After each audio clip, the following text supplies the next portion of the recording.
ची अपडेट बदलापूर येथील एका नामांकित शाळेत 2 चिमुरड्यांवर झालेल्या लैंगिक अत्याचाराप्रकरणी पालकांचा उद्रेक झालेला आहे। संतप्त पालकांनी या शाळेबाहेर निदर्शने केली। रेल्वे ट्रॅक देखील रोखून धरलेला आहे। जमाव हा रेल्वे ट्रॅकवर उतरलेला आहे।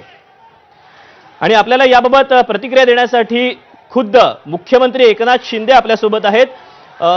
मुख्यमंत्री साहेब, खरं तर उद्रेक झालेला आहे पालकांचा। शाळेतच अवघ्या 2 चिमुरड्यांवर बलात्कार होतोय। काही दिवसांपूर्वीच शिळफाट्यामध्ये अशीच काहीशी घटना घडलेली होती आणि नेमकं राज्यामध्ये कायदा सुव्यवस्था आहे का? बलात्काऱ्यांना फाशी द्या अशी मागणी आता हे सगळे करतायत। मुख्यमंत्री म्हणून आपली काय भूमिका आहे?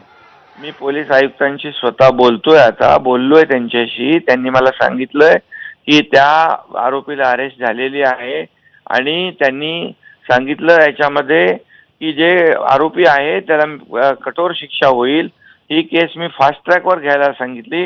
अटेम्प्ट टू रेपची केस घ्यायला सांगितली। जे पॉक्सो आणि इतर जी काय कलम आहे ती लावायला सांगितलेली आहेत। कुठल्याही परिस्थितीमध्ये आरोपीला सोडलं जाणार नाही। आरोपीवर कडक शिक्षा होईल, आरोपीला कठोर शिक्षा होईल आणि त्याच्यावर फास्ट ट्रॅकवर ही केस घेण्याच्या सूचना मी दिलेल्या आहेत। आणि त्याचबरोबर याला स्पेशल पीपी अपॉइंट करण्याच्या सूचना दिल्या आहेत। आणि त्याचबरोबर संस्था चालकांनी अशा प्रकारचे जे कर्मचारी आहेत कामावर ठेवताना त्यांचं पूर्ण पार्श्वभूमी तपासून त्यांना कामावर ठेवलं पाहिजे। त्यामुळे संस्था चालकांची चौकशी करून संस्था चालकांवर देखील कारवाई करण्याच्या मी सूचना दिलेल्या आहेत। पण मुख्यमंत्री साहेब, या सगळ्या प्रकरणी पालकांनी जो आरोप केलेला आहे, ज्यामध्ये पोलिसांच्या कार्यक्षमतेवर प्रश्नचिन्ह उपस्थित केलेलं आहे। वरिष्ठ पोलीस निरीक्षकांनी गुन्हा दाखल करण्यासाठी 12 तासांचा अवधी लावलेला होता आणि हे प्रकरण दाबण्याचा प्रयत्न केला असा देखील आरोप होतोय। पोलिसांनी अरेस्ट केली आहे आणि पोलिसांनी सांगितलं की अटेम्प्ट टू रेप म्हणजे याच्यावर लैंगिक अत्याचार झालेला आहे, बलात्काराचा गुन्हा नाही। परंतु यामध्ये मी सांगितलंय जर कोणी याच्यामध्ये संस्था चालकाची चूक असेल, संस्था चालकांनी देखील आधी कर्मचारी ठेवताना त्याची बॅकग्राऊंड तपासली पाहिजे। त्या संस्था चालकांची चौकशी करा, त्यांच्यावर कारवाई करा। आणि याच्यामध्ये जे कोणी पोलीस समजा पोलिसांनी याच्यामध्ये काही गुन्हा हा टाळाटाळ करण्याचं काम केलं असेल, प्रयत्न केला असेल तर त्यांच्यावर देखील कारवाई केली जाईल। कुणाला याच्यामध्ये सोडलं जाणार नाही।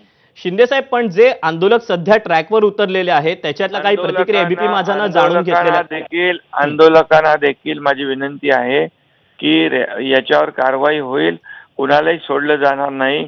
अत्यंत कडक कारवाई सरकारच्या शासनाच्या पूर्व विभागाच्या माध्यमातून होईल याचा विश्वास आपण बाळगा।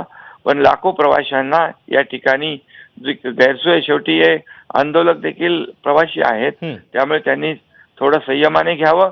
पोलीस प्रशासन, गृह विभाग आणि सरकार पूर्णपणे याच्या वर कठोर कारवाई करण्याच्या बाजूने आहे। यामध्ये पोलीस कोणी असतील ही टाळाटाळ करण्यासंदर्भातलं जर दोषी आढळले त्यांच्यावर देखील कारवाई। शिंदे साहेब, पण यामध्ये जे आंदोलक आहेत त्यांचं म्हणणं असं आहे, खास करून प्रामुख्यानं बहुधा आपला फोन जो आहे मुख्यमंत्र्यांसोबतचा तो कट झालेला आहे, परंतु या सगळ्या प्रकरणी आता कोणालाही जे दोषी आहेत त्यांना सोडणार नाही असं देखील त्यांनी सांगितलेलं आहे। आरोपीला अटक झालेली आहे अशी माहिती मुख्यमंत्री एकनाथ शिंदे यांनी एबीपी माझाशी बोलताना दिलेली आहे। आरोपीला कठोर शिक्षा होईल, खटला फास्ट ट्रॅक कोर्टात चालवला जाईल असं देखील मुख्यमंत्र्यांनी सांगितलं आहे।